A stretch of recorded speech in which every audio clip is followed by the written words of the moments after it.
Hi ஒருவன் எல்லாரும் எப்படி இருக்கீங்க? நல்லா இருப்பீங்கன்னு நினைக்கிறேன். இன்னைக்கு ஒரு உண்மை நிலவரம் பற்றி தான் பேச போகிறோம். Chennai institute of technology TNEA code வந்து 1399. இதை பற்றி நம்ம பெருசாக என்ன உள்ளே இருக்குன்னு பேச போகிறோம். ஏன்னா சென்னை இன்ஸ்டியூட்னா நம்ம சென்னையிலே நம்பர் 1 ப்ரைவேட் இன்ஸ்டியூஷன் சொல்கிறாங்க. இது ஏன், எதற்காக, உண்மை நிலவரம் என்ன, உள்ளே அப்படி என்னதான் இருக்குது, ஸ்டூடெண்ட்ஸ் என்ன சொல்கிறாங்க, அண்ட் நம்ம பார்வையில் நம்ம எப்படி சொல்கிறோம், டேட்டாவை கலெக்ட் பண்ணி வச்சு எப்படி சொல்கிறோம், and previous year cut off வச்சு இந்த வருஷம் உங்களுக்கு என்ன கட் ஆஃப்க்கு வந்து கிடைக்கும் வாய்ப்பு இருக்குது அப்படிங்கிறது எல்லாமே இந்த வீடியோவில் நம்ம பார்த்துடலாம். அண்ட் ரொம்ப முக்கியம், சப்ஸ்கிரைப் பண்ணுறது, லைக் பண்ணுறது, வாட்ஸ்அப் சேனல் லிங்க்கில் தான் ஜாயின் பண்ணுறது. இந்த மாதிரி கல்லூரியில் படிக்கிறதுக்கு நிறைய டொனேஷன்ஸ் கேட்குறாங்கன்னு நான் கேள்விப்பட்டேன். அண்ட் ஆல்சோ மார்க்கும் ஹை ப்ரையாரிட்டியில் வேணும்னு நான் கேள்விப்பட்டேன். உண்மைதான். ஸோ அண்ட் ஆல்சோ வந்து பார்த்தீங்கன்னா நிறைய ரெஸ்ட்ரிக்ஷன் இருக்குது. ஐ மீன் உள்ளே நீங்கள் போகிறதுக்கே மேனேஜ்மெண்ட் கோட்டாவில் நல்ல மார்க்கு ஒரு 190க்கு மேலே கட் ஆஃப், ஒரு சராசரியாக ஒரு சின்ன கட் ஆஃப்னாலும் ஒரு 188க்கு மேலே வச்சுருந்தா கூட இந்த கல்லூரியில் ஏதோ ஒரு கோர்ஸ் கிடச்சிடும். அப்படி தான் போயிட்டுருக்கு. இந்த கல்லூரி கடந்த ஒரு 5 வருஷத்தோடு பார்க்கும்போது டிராஸ்டிக்கான வளர்ச்சி. ஆக்சுவலாக இந்த கல்லூரி ஆரம்பிக்கப்பட்ட காலம் வந்து 2010 தான். ஆனால் அதுக்குள்ளே வந்து இந்த மாபெரும் வளர்ச்சி அப்படிங்கிறது எப்படின்னு எனக்கும் புரியல. பட் இவங்களோட ஹார்ட் ஒர்க்குன்னு தான் சொல்லணும். கண்டிப்பாக வந்து மாணவர்களுக்கு அவங்க பண்ணி கொடுக்க வேண்டிய ஃபெசிலிட்டிஸ் அண்ட் பிளேஸ்மெண்ட்ஸ் ரிப்போர்ட் வேறு லெவல். நீங்கள் பார்த்துக்கிட்டிங்கன்னா 95% பிளேஸ்மெண்ட் ரிப்போர்ட் கொடுக்குறாங்க. கண்டிப்பாக வந்து 1400+ ஆஃபர்ஸ், இன்டேக்கும் ஜாஸ்தி இங்கே. அதாவது ஸ்டூடெண்ட்ஸோட எண்ணிக்கை ஜாஸ்தி அண்ட் ஃபேக்கல்ட்டி வந்து அந்த ரேஷியோவில் கரெக்டாக மெயின்டைன் பண்ணுறாங்க. ஸோ நிறைய விஷயங்கள் இவங்க வந்து இந்த 10-15 வருஷத்துலேயே கொண்டு வந்து இப்போ டாப் நம்பர் 1 ப்ரைவேட் இன்ஸ்டியூஷனாக நிற்கிறாங்க. ஸோ அதனால் கண்டிப்பாக இந்த கல்லூரியை சாய்ஸ் பண்ணிங்களா மிஸ் பண்ண வேண்டாம் தான் நான் சொல்கிறேன். ஸ்டூடெண்ட்ஸோட ரிவ்யூ என்ன சொல்கிறாங்க அப்படிங்கும்போது, நல்ல காலேஜு, பெரிய காலேஜு எல்லாமே இருக்குது, எல்லாம் அதிக நம்பர்ஸாக இருக்குது, அண்ட் இன்டேக் அதிகமாக இருக்கிறனால கன்ஜஸ்டடாக இருக்குது. ஆனால் பிளேஸ்மெண்ட்டில் அவங்க காம்ப்ரமைஸ் பண்ணுறது கிடையாது. அண்ட் ஃபுட் குவாலிட்டியில் வந்து பார்த்திங்கன்னா ஒரு நாளைக்கு நல்லாயிருக்கும், ஒரு நாளைக்கு நல்லா இல்லைங்கிறாங்க. அண்ட் ஆல்சோ வந்து பார்த்திங்கன்னா உள்ள ஹாஸ்டல் ஃபெசிலிட்டிஸ் வந்து பயங்கரமாக இருக்குது. பட் நிறைய இன்டேக் இருக்கிறனால கன்ஜஸ்டடாக இருக்குங்கன்னு அந்த ஒரு குற்றச்சாட்டும் வைக்கிறாங்க. அண்ட் ஆல்சோ வந்து பார்த்திங்கன்னா ரொம்ப ரொம்ப ரொம்ப ரொம்ப ரொம்ப கூட்டம் ஜாஸ்தி, அவ்வளோதான். அந்த ஒரு இது மட்டும் சொல்கிறாங்க தவிர வேறு பிளேஸ்மெண்ட்ஸில் எந்த காம்ப்ரமைசேஷன் வைக்கிறதுல ஊருப்பட்ட எம்என்சி கம்பெனிஸ் வர்றாங்க அண்ட் நிறைய ஹை பேக்கேஜ்லையும் வாங்கி தராங்க அப்படிங்கிறது பசங்க சொல்கிறாங்க. அண்ட் ஸ்போர்ட்ஸ்க்கும் கிளப் ஆக்டிவிட்டீஸ், ஹேக்கத்தான்ஸ் நிறைய விஷயங்கள் அவங்க வந்து பண்ணி கொடுக்குறாங்க அப்படிங்கிறது சொல்கிறாங்க. அண்ட் சென்டர் ஆஃப் எக்ஸலன்ஸும் பயங்கரமாக வந்து வச்சுருக்காங்க அப்படிங்கிறது சொல்கிறாங்க. இன்ஃப்ராஸ்ட்ரக்சர் வைஸும் நல்லா இருக்குது அப்படின்னு பசங்க சொல்கிறாங்க. இதெல்லாம் வந்து பசங்க பார்வையில் வச்சது. ஸோ அண்ட் எப்படி சொல்லித்தராங்க அப்படிங்கன்னா ஃபேக்கல்ட்டிஸ் தான் ஹைலி எக்ஸ்பீரியன்ஸ்டு. ஸோ அதனால் நல்லா தான் சொல்லித்தராங்க அப்படின்னு சொல்கிறாங்க. வாங்க இந்த கல்லூரியை பற்றி எல்லாம் போய் பார்ப்போம். சென்னை இன்ஸ்டியூட்டு குன்றத்தூரில் இருக்குது. அட்டானமஸ் கல்லூரி. இது 2010 எஸ்டாப்ளிஷ் ஆச்சு. NIRF ரேங்க் வந்து 101 150 பேண்டு. NACல வந்து A++ NBA அக்ரிடேஷன் கோர்சஸ் எல்லாம் வச்சுருக்காங்க. 14 UG கோர்சஸ் வச்சுருக்காங்க. 95% பிளேஸ்மெண்ட்டு. டோட்டல் ஆஃபர்ஸ் வந்து 1400 ஆஃபர்ஸ் கொடுத்துருக்குறாங்க போன வருஷத்தோட ரிப்போர்ட்டு. ஹையஸ்ட் சேலரி வந்து 60 LPA per annum, biggest number இது. இன்டர்ன்ஷிப் வந்து செகண்ட் இயர்லேருந்தே கொடுக்குறாங்க அப்படின்னு சொல்கிறாங்க. எனக்கு தெரிஞ்சு பசங்க சொன்னது என்ன, ஃபஸ்ட் இயர்லேருந்தே பிளேஸ்மெண்ட் ட்ரைனிங் கொடுக்குறாங்க. ஃபஸ்ட் இயர்லேருந்து ஸ்கில் டெவலப்மெண்ட்டுக்கு என்னெல்லாம் வேணுமோ கொடுக்குறாங்க. ஒரு கோடிங் நாலேஜோ, ஒரு பையனுக்கு வந்து ஒரு ஆண்டர்ப்ரனர்ஷிப்போ, இல்லை வந்து ஏதாவது ஒரு அவனுக்கு என்ன தேவையோ அவனுக்கு தகுந்த மாதிரி அவனுக்கு சொல்லிக் கொடுக்குறாங்கன்னு நான் கேள்விப்பட்டேன். பிளேஸ்மெண்ட் ரிப்போர்ட் அப்படின்னு பார்க்கும்போது அவங்க வெப்சைட்லேருந்து எடுத்து பார்த்தா இது உண்மையா அப்படின்னு கேட்கும்போது பசங்க சொன்னதும் உண்மை தான். 20 LPA வந்து 86 மெம்பர்ஸ் வாங்கியிருக்காங்க. 10 LPA 174 அண்ட் 10% ஆவரேஜ் சேலரி வந்து பார்த்தீங்கன்னா 27 LPA.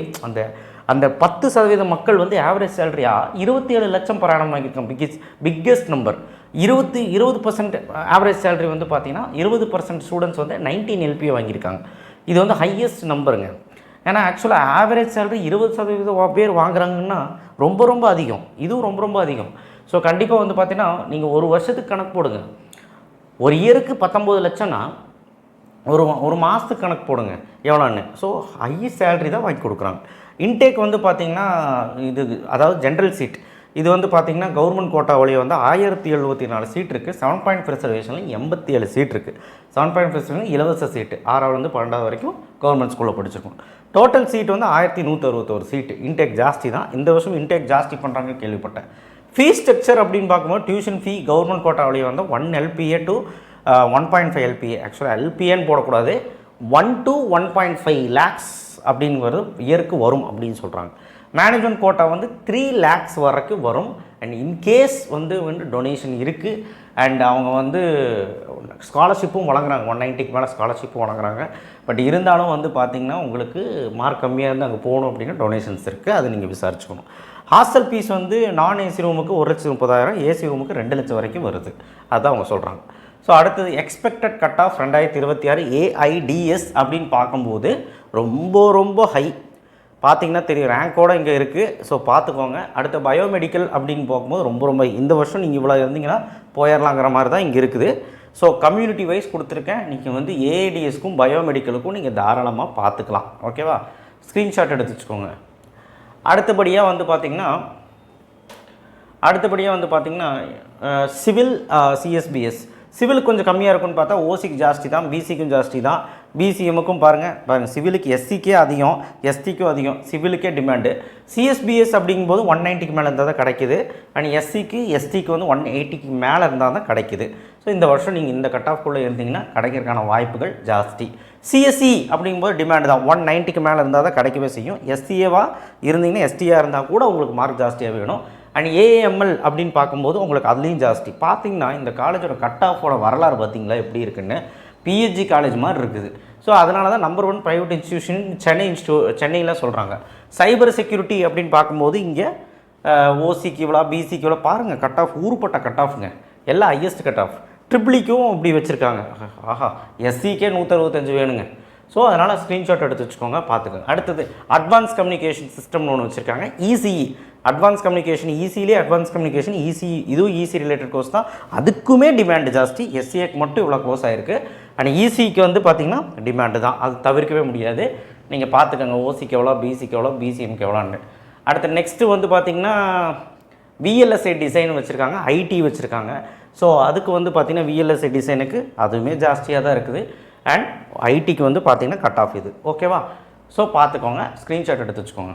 ஓகே, நெக்ஸ்ட்டு வந்து பார்த்திங்கன்னா உங்களுக்கு மெக்கானிக்கல் எவ்வளோ வருது அப்படின்னா ஓசிக்கு இவ்வளோ, பிசிக்கு இவ்வளோ, எம்பிசிக்கு இவ்வளோ, எஸ்சிக்கு இவ்வளோ, எஸ்சிக்கு இவ்வளோ. அண்ட் மெக்கட்ரானிக்ஸ் வந்து இதெல்லாம் மெக்கட்ரானிக்ஸ், அதுக்குமே மெக்கட்ரானிக்ஸ் டிமாண்டு பார்த்திங்கன்னா 190க்கு மேலே இருந்தால் தான் கிடைக்குது. ஸோ எஸ்சிக்கு வேணால் கொஞ்சம் பாரபட்சம் இருக்குது. இதுவுமே வந்து பார்த்திங்கன்னா 188க்கு மேலே இருந்தால் தான் கிடைக்குது சராசரியாக. ஸோ அதனால் பார்த்துக்கோங்க, மெக்கானிக்கல் மெக்கட்ரானிக்ஸ் அவ்வளோதான் நினைக்கிறேன். ஸோ மோஸ்ட்லி வந்து பார்த்திங்கன்னா எல்லா கோர்ஸும் நான் சொல்லிட்டேன்னு நினைக்கிறேன். ஓகே, அது அடுத்த ஸ்லைடு இல்லைன்னு நினைக்கிறேன். ஓகே, அதுதான் அவ்வளோதான். ஓகேவா, நெக்ஸ்ட் வீடியோவில் சந்திப்போம். நெக்ஸ்ட்டு என்ன காலேஜ் போடலான்னு சொல்லுங்கள். இந்த காலேஜ் பற்றி உங்களுடைய கருத்தும் தெரிவிங்க. நீங்கள் பர்சனலாக என்ன நினைக்கிறீங்க, இந்த காலேஜை பற்றி கொஞ்சம் தெரிஞ்சு வச்சுருப்பீங்க, என்ன நினைக்கிறீங்கன்னு சொல்லுங்கள். அண்ட் அடுத்தது என்ன காலேஜ் போடலான்னு சொல்லுங்கள். ரொம்ப ரொம்ப முக்கியம், இதெல்லாம் உண்மை தகவல் நான் அங்கேருந்து எடுத்தது, ஸ்டூடெண்ட்ஸ் கிட்ட கேட்டு எடுத்தது. அண்ட் ஆல்சோ அவங்க வெப்சைட்லேருந்து எடுத்தாலும் கூட ஸ்டூடெண்ட்ஸ் கிட்ட கேட்டு இதெல்லாம் உண்மையாப்பா 60 லட்சமெல்லாம் வாங்கி கொடுத்துருக்காங்களா அப்படின்னு கேட்கும்போது பெரிய பெரிய எம்என்சி கம்பெனிஸ் எல்லாம் வர்றாங்க சார், எல்லாமே நடத்துகிறாங்க, எல்லா கிளப் ஆக்டிவிட்டீஸ் நடத்துகிறாங்க, ஸ்போர்ட்ஸ் நடத்துகிறாங்க, அகாடமியில் ஸ்ட்ரிக்டாக இருப்பாங்க. அண்ட் மோரோவர் வந்து பார்த்திங்கன்னா உங்களுக்கு ஜாலியாக இருக்கிற மாதிரி இருக்கும். நான் அகாடமியில் ரொம்ப ஸ்ட்ரிக்ட்டுன்னு சொல்கிறாங்க. காலேஜுக்குள்ளே டிசிப்ளினாக இருக்கணும் அப்படின்னு சொல்கிறாங்க. ரொம்ப ஸ்ட்ரிக்ட்டு அப்படிங்கிற மாதிரி கிடையாது, டிசிப்ளின் மெயின்டைன் பண்ணுறாங்க அப்படிங்கிறது சொல்கிறாங்க. ஸோ இதெல்லாம் வந்து பார்த்துக்கோங்க, இதெல்லாம் ஸ்டூடெண்ட்ஸ் சொன்னது. அண்ட் மோரோவர் வந்து பார்த்திங்கன்னா நீங்கள் அட்டனன்ஸ் கரெக்டாக மெயின்டைன் பண்ணணும். நீங்கள் செம்மில் வந்து பார்த்திங்கன்னா அடிக்கடி எக்ஸாம்ஸ் வந்து வைக்கிறாங்க. அண்ட் செமஸ்டர் எக்ஸாம்ஸ்லாம் கொஞ்சம் கஷ்டமாக இருக்கும் அப்படின்னு சொல்கிறாங்க. அண்ட் மோரோவர் வந்து பார்த்திங்கன்னா இன்டர்னல் அசஸ்மெண்ட் டெஸ்ட்டு 1.5 மாதத்துக்கு ஒரு தடவை வைப்பாங்க. அந்த இன்டர்னல் அசஸ்மெண்ட் செமஸ்டருக்கு ஒரு 3 வைப்பாங்க. அது வந்து பார்த்திங்கன்னா அதில் நல்ல மார்க்ஸ் ஸ்கோர் பண்ணணுங்கிறாங்க. அதை பேஸ் பண்ணி செமஸ்டரில் வந்து இன்டர்னல் மார்க் போடுவாங்கிறாங்க. ஏன்னா அதெல்லாம் அட்டானமஸ் காலேஜில் பார்ப்பாங்க.